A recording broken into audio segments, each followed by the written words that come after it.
Rev up your engines!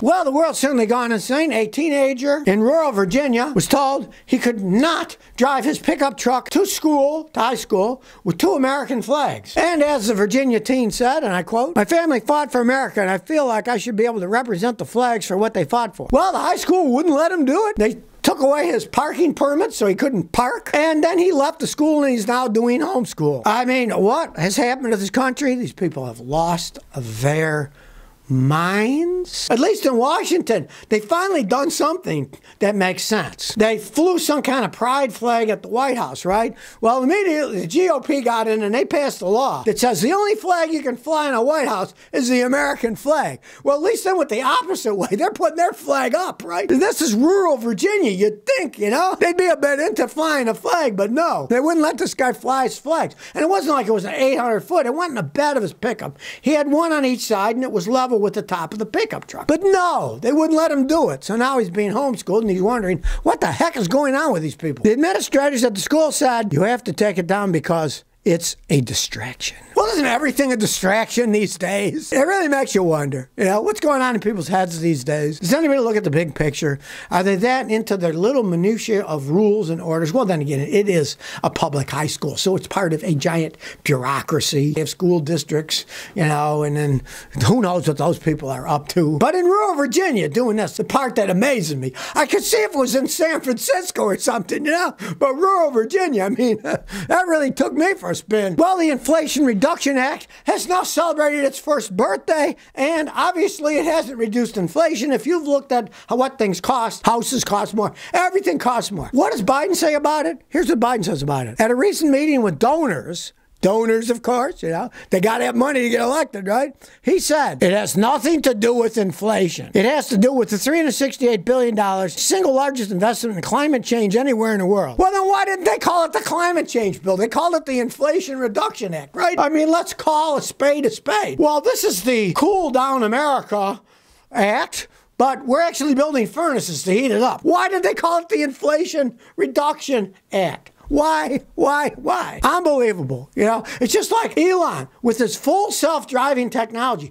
It is not full self-driving. It is not rated as full self-driving, but he sells it as full self-driving system. How can people get away with this stuff, you know? I mean, Washington, I expect it because they're so full of hot air. It's unbelievable. You know, they'll spin one thing, then they'll spin another, and they'll spin something else. And it's not their money. It's our taxpayer money, right? Inflation's running at 9%, which is the highest it's been in ages, but that's all made up too. We all know it's more than 9%. Go to the grocery store. I can guarantee you, you are paying more than 9% what you paid last year for the same groceries. I went and figured it out. Hey, sometimes it's 20, 25% more. So this nonsense about 9% inflation, which is high enough. So now they got to say, oh, no, that wasn't about inflation, the Inflation Reduction Act. No, that was about greening the world, right? Follow the money, and the money says they're spending our money. It's not doing what it says. So then they just flip it out and say, no, that's to save the planet, okay? They should have called it Save the Planet Act then, not the Inflation Reduction Act, huh? I mean, come on, at least give it a good title. Who's writing the titles?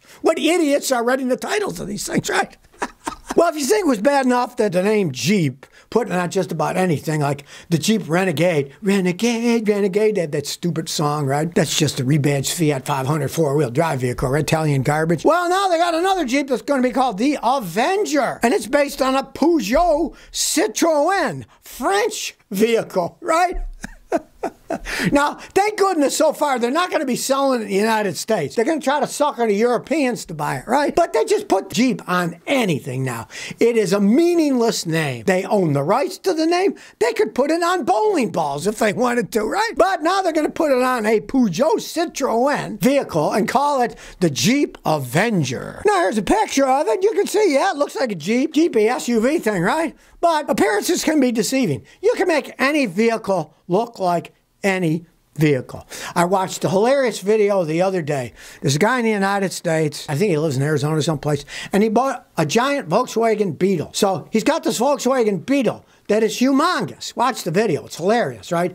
But it's basically a Dodge pickup truck underneath with a 5.7-liter Hemi V8. But he made it look exactly like a gigantic Volkswagen, right? So in this case, it looks like a Jeep, but it's actually a French Peugeot Citroën electric vehicle. Nothing to do with Jeep, but they own the name. They got the name Jeep, and they can put whatever they want on it. Let's just hope they don't bring it to the United States. They're only selling it in Europe as it stands today. Mermaid says, why did our Dodge Ram explode and burn to the ground? We had a 2023 with 8,000 miles on it. Does have a gasoline, not a diesel engine. We drove it 2,000 miles, and then the truck exploded, the engine caught fire, and the thing burned to the ground, along with our trailer and all its contents. Do you have any idea why this happened? I see there's a recall on Dodge Rams for engine fires, but this was gasoline, and those are only for diesels. Why do you think it happened? Well, it was a Dodge. The quality control isn't that good. There's many reasons vehicles can start on fire. Generally with cars that are gasoline engines, it's one of two things. It's either an electric fire or a fuel-related fire. You still only had 8,000 miles on it. Obviously, there was a fault when they built the thing. I hope you got full coverage. Well, you probably have to have full coverage unless you paid cash for the thing. The people that you borrow the money from will force you to get full coverage. So at least it's full coverage. And learn a lesson. Don't buy another one. It's burnt to the ground. Who knows what happened to it, why it did that now? I mean, no one's going to know. It burnt onto the ground, right?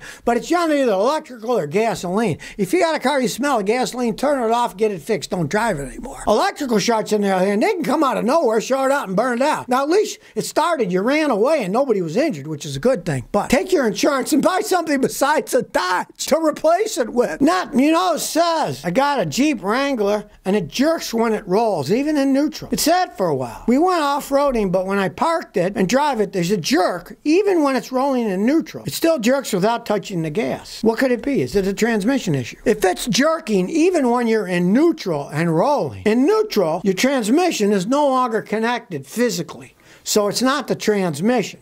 Now, you could have a problem in the transfer case that's spinning the four-wheel drive. You could have a problem in the axles. You could even have a problem with the brake system kind of freezing on, and then it'll jerk because the brakes are freezing on. But not the transmission, because you said it'll do it when you're driving and drive, but you put it in neutral, it's still jerking. It's not connected anymore. So check out all those things. The transfer case, the drive shaft, see if the brakes are sticking on. Something's wrong. You said it sat for a while, so very easily the brakes could be rusted on, sticking on, and it's going to jerk. Because you say, if it did it only in drive, yeah, it could be in a transmission, but does it neutral while you're still rolling, it's jerking, you got something besides the transmission that's causing that problem. Clunk Alex says, I can't scan my Land Cruiser. I tried 2 different scanners and they won't read the Prado. What can I do? Help. You imported the vehicle. And this is one of the reasons I warn people about importing vehicles. The OBD scanners that are sold in the United States are made to do US spec cars. They will not work on Japanese ones, European ones, South American ones.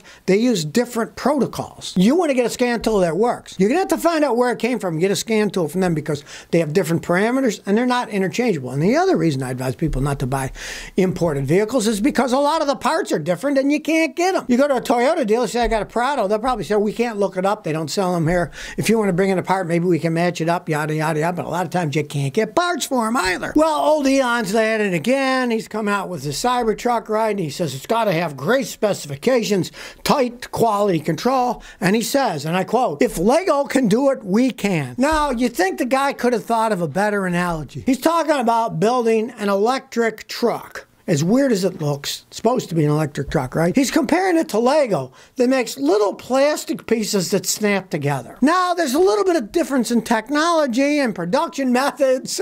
Let's face it, it's got to be one of the dumbest analogies of all time. I guess old Elon's starting to lose it upstairs.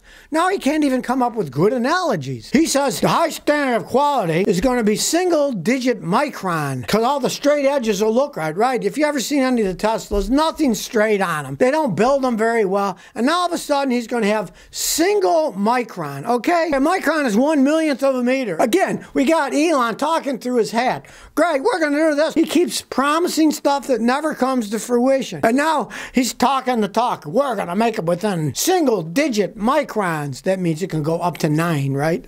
That's still a really tiny amount. And there's no way the guy's going to pull that off. Not with the quality control that he had in the past. Oh, look, we don't have problems anymore. Everything's fixed. Man, magically because he opened his mouth and said, if Lego can do it, we can do it. Well, guess what? Lego makes toys. You're making vehicles people are supposed to drive around in. They're in completely different dimensions. So, Elon, maybe go back into outer space yourself and leave us here on Earth to deal with our real problems, not some fantasy land. So if you never want to miss another one of my new car repair videos, remember to ring that bell.